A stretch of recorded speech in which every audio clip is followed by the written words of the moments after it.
बिहार में भूमि सर्वे का काम इन दिनों काफी तेजी से चल रहा है और इसके साथ ही इस प्रक्रिया में लगातार कई बदलाव भी किए जा रहे हैं। हाल ही में एक महत्वपूर्ण बदलाव खाद्यान्न को लेकर के भी किया गया है। ये बदलाव खास तौर पर उन लोगों के लिए है जिनका खाद्यान्न या तो खो गया है या खराब हो गया है। बिहार के राजस्व एवं भूमि सुधार विभाग ने ऐसे लोगों के लिए एक सरल प्रक्रिया निर्धारित की है, जिसके तहत अब कोई भी व्यक्ति अपने खाता और खसरा नंबर के आधार पर नए खाद्यान्न की प्राप्ति कर सकता है। आपको जानकारी के लिए बता दें कि खाद्यान्न एक सरकारी दस्तावेज होता है जो किसी व्यक्ति के पास भूमि के स्वामित्व का प्रमाण होता है। इसमें भूमि के मालिक का नाम, भूमि का आकार, खाता नंबर, खसरा नंबर और अन्य संबंधित जानकारी होती है। ये दस्तावेज भूमि स्वामित्व और भूमि उपयोग के अधिकारों को प्रमाणित करता है। अगर किसी के पास खाद्यान्न नहीं है या वो खो जाता है तो भूमि से संबंधित कई कानूनी और प्रशासनिक समस्याएं उत्पन्न हो सकती है। अगर किसी कारणवश किसी व्यक्ति का खाद्यान्न खो गया है या खराब हो गया है तो अब बिहार सरकार ने एक आसान और स्पष्ट प्रक्रिया बनाई है, जिसके माध्यम से वो नया खाद्यान्न प्राप्त कर सकते हैं। इस प्रक्रिया के तहत व्यक्ति को अपने खाता और खसरा नंबर की जानकारी के आधार पर नया खाद्यान्न प्राप्त हो सकता है। यह प्रक्रिया जमीन के मालिकों के लिए एक राहत है जो विभिन्न कारणों से खाद्यान्न खोने या खराब होने की स्थिति में थे। नया खाद्यान्न बनाने के लिए बिहार सरकार ने एक साधारण और स्पष्ट प्रक्रिया तैयार की है। सबसे पहले व्यक्ति को एक आवेदन पत्र भरना होगा। इस आवेदन पत्र में उसे अपनी भूमि से संबंधित कोई जरूरी जानकारी प्रदान करनी होगी, जैसे कि खाता नंबर, खसरा नंबर या भूमि की चौहद्दी की जानकारी। ये जानकारी भूमि के स्वामित्व का स्पष्ट संकेत देता है और यह सर्वे टीम के लिए बहुत महत्वपूर्ण होती है। आवेदन प्राप्त होने के बाद सर्वे आमीन को संबंधित भूमि पर भेजा जाएगा।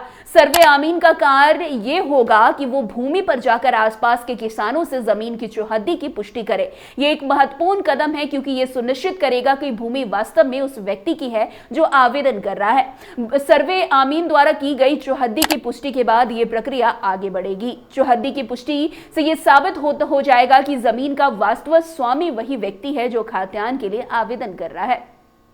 आवेदन पत्र भरने के बाद व्यक्ति को अंचल कार्यालय में एक शपथ पत्र देना होगा। इस शपथ पत्र में व्यक्ति को अपनी जमीन के स्वामित्व से संबंधित जानकारी प्राप्त करानी होती है। इसमें भूमि का आकार, स्वामी का नाम और अन्य संबंधित विवरण होते हैं। ये शपथ पत्र ये सुनिश्चित करने के लिए जरूरी होता है कि व्यक्ति की ओर से दी गई जानकारी सही है। सभी आवश्यक दस्तावेजों और शपथ पत्र को अंचल कार्यालय में जमा करने के बाद सर्वे टीम द्वारा इन सभी जानकारियों को जांच की जाती है। यदि सभी दस्तावेज सही पाए जाते हैं और जमीन का स्वामित्व व्यक्ति के पास प्रमाणित हो जाता है तो सर्वे टीम नए खाद्यान्न को तैयार करती है।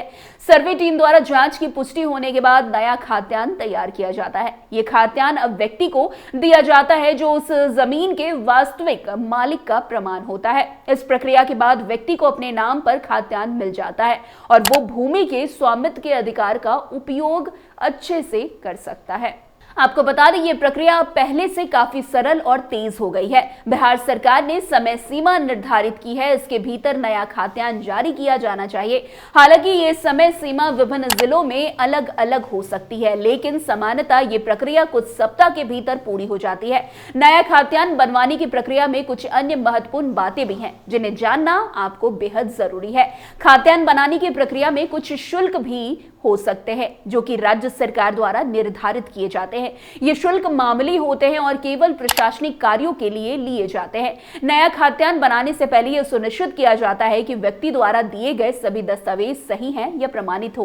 किसी भी प्रकार की गलती या झूठी जानकारी देने पर कानूनी कार्रवाई की जा सकती है। इसलिए जरूरी है कि व्यक्ति सभी दस्तावेजों को और सही और प्रमाणित रूप से प्रस्तुत करे। अब बिहार सरकार ने इस प्रक्रिया को और भी आसान बना दिया है। अब लोग ऑनलाइन भी आवेदन कर सकते हैं। इससे न केवल समय की बचत होगी बल्कि ये प्रक्रिया और अधिक सरल हो जाएगी।